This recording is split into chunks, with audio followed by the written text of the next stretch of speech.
Videoni oxirigacha ko'ring. Buni har bir ota-ona bilishi shart. Psixologiya bolalar ustidan qiziqarli tajriba o'tkazdi. Avvaliga bola bilan oddiy o'ynashdi. U quvnoq edi, ochiq edi, oson muloqotga kirishardi. Psixolog bilan mamnuniyat bilan o'ynadi. Keyin xonaga boshqa bir odam kirdi. U baland ovozda gapira boshladi. Bu qanday ahmoqlik? Kim bunday sochib tashlaydi?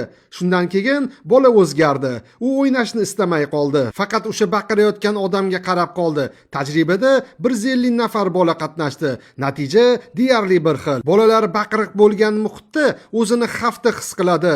O'ynashga, o'rganishga, ochilishga bo'lgan xohish pasayadi. Ovozimizning ohangi bolaning ichki dunyosiga ta'sir qiladi.